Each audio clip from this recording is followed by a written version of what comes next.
Justin Harrington, JTV, along with Ed Zokas. We're here at Foxwoods Casino. We're here for the make or break fight. The card featuring Vinny, the Tasmanian Devil Paz, going for his 50th victory and 6th world title. Six. We count it 6. Other card fighters, Gary Tiger Boletto, Peter Manfredo Jr. So we're here to do a show featuring interviews with the various fighters and also some action from the ring. Ed, do you have anything to add to that? No, I don't think I do. All right, so that's the start of the show. Hope you tune in. Enjoy the show. Back to you guys.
John Openings, JTV. We're just at the final ending of the VinnyPaz bout. 12 rounds. It was a one hell of a bout. Previously tonight we had Peter Manfredo Jr. boxing. Here we are tonight with Peter Manfredo Jr. How was it tonight? It felt good. I was scheduled for a 6-rounder, but obviously because of TV or some of the circumstances, they changed it to 4. I felt good. I really wanted to go to 6 because my next fight's an 8, but I won all 4 rounds convincingly. I dropped them in the second. I had an impressive 4th round. I feel good. I dropped down and weight for this fight to junior middleweight. I feel comfortable. So we're going to go from here. Did you learn anything from your opponent tonight? He was very slow and very, I could just outbox him all night, and it was just something that I could pick up on. He really wasn't a good boxer for you tonight to learn, to go up a different level. To learn, I think you learn on every fight, no matter who the fighter is. He was a slugger who kept coming and pressing the action, so I did learn how to step back and step to the side and make him miss and make him pay. And I did a tough 4 rounds tonight, and I felt good. Okay, now fighting on the VinnyPaz's 50th bout, it's behind us now. How was that fight? Well, that was great, man. Vinny's a champion to me, even if he didn't win tonight. He's a big... Okay. Scores at 116 to 110. Judge Asaro scores at 117 to 112. And Judge Perez scores at 119 to 110. For the winner, and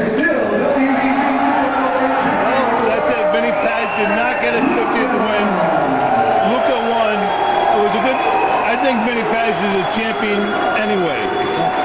He's a champion of my heart. He always will. He's been an idol of mine since I was 7 years old, and I always look up to Vinny Paz. He's got the heart of a lion, and even though he didn't win tonight, he went 12 rounds with the WBC champion, and not a lot of people can do that. And it was, the audience had a great time in here. The crowd really backed him and went back and forth between Canada and USA. It was a good promotion put on by Jimmy Birchfield and CES Boxing. It was a good time overall. Yep. Peter Manfredo, excellent bout tonight. You know, you do a fantastic job, and hopefully we see you again out there. Thanks a lot. Back to you guys on JTV. Je ne sais pas. J'ai vu.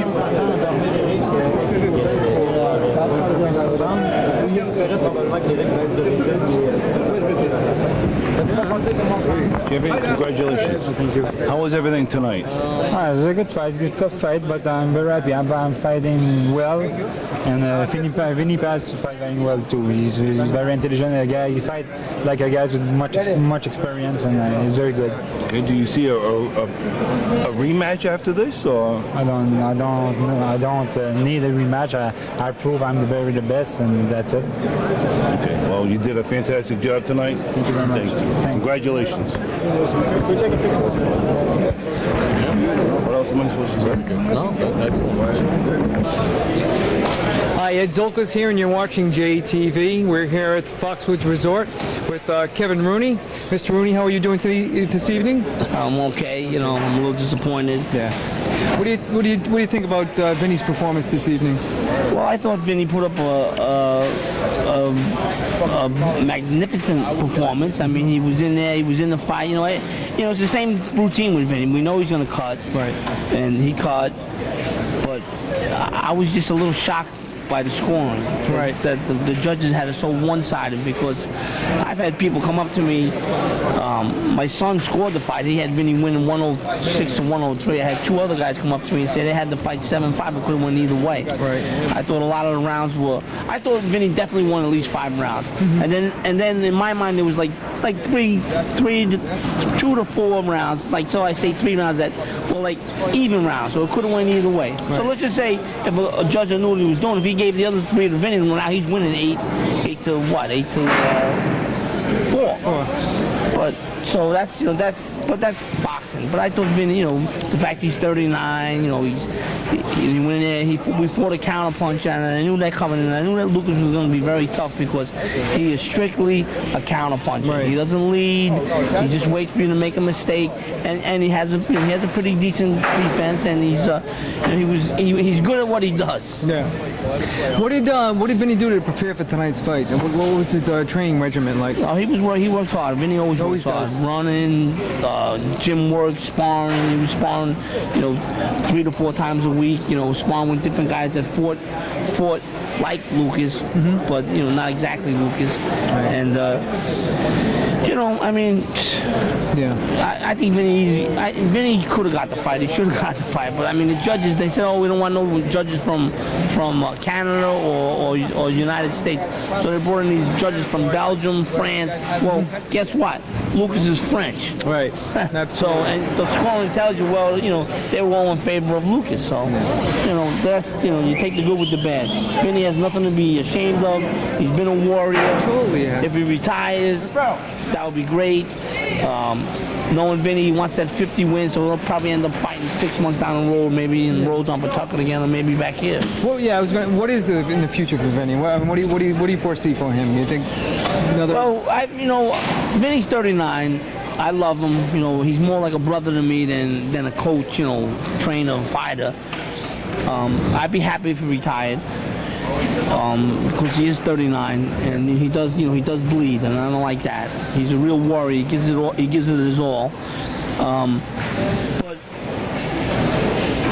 I know there was a return clause in the contract that Vinny had beaten Lucas that we had to give him a rematch. So I think that Lucas should give him a rematch and bring it up to Canada. We actually spoke with Lucas after the fight, and we actually brought that up to him, and he said that he has nothing to prove. He didn't want a rematch. He said that he proved he was the champion. That's what he said. He proved he was in a tough fight. That's what he's saying. He don't want to do it again. That's exactly Instead of right. coming out and saying, the guy was tough, I don't want to fight him again. That's true. And but so whatever with Vinny, you never know what's going to happen with him. Right. I know he wants that 50 wins, so I'm guessing that he's going to fight one more time. Right. Whether be it a club fight, that's okay with me too. Whatever he decides to do. In your opinion, you've been around a long time, Mr. Rooney. What do you think has been his most memorable fight, Vinny's? I mean, what would you, if he was to retire tomorrow, what would you say would be the fight that epitomized Vinny as a warrior?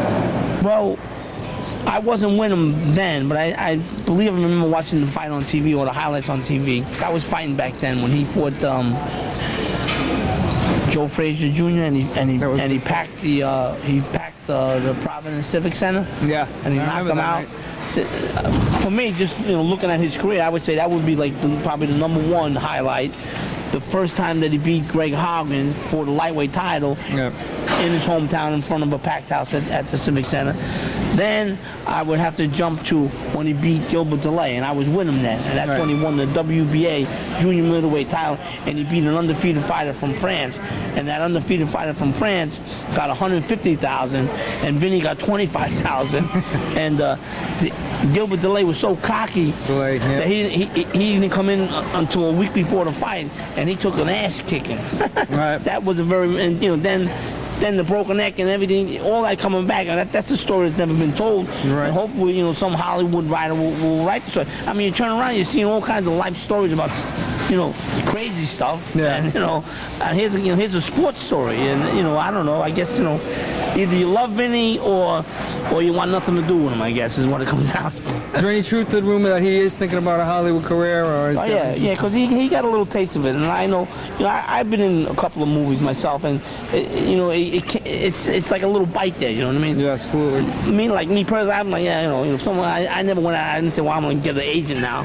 If someone had come up and said, I want to be an agent, I was like, get me some work. But he had that little taste when he did that Police Academy on TV, and I watched that. He was pretty good, and it was funny. I mean, he played a fighter, so he was playing, naturally, the couple of moves I was always playing a trainer, so it was easy for me to do it. Right. But so he got the little bug, and and hopefully that won't happen for him. But Hollywood is tougher than the fight game. I mean, we know how tough the fight game is, so that's telling you something. You're right. You got to have all kind of connections, and someone's got to kiss somebody's ass for it to happen. You know what I mean? And Well, I tell you, Vinny brought a lot of joy to this neck of the woods, and everybody's been watching your career too. I'd like to thank you. Thank you. And, my pleasure. Thanks for I love coming. Rhode Island. You guys are great over here. This is like my second home. All right. My home away from home. Back to you guys on JTV. All right. Thanks.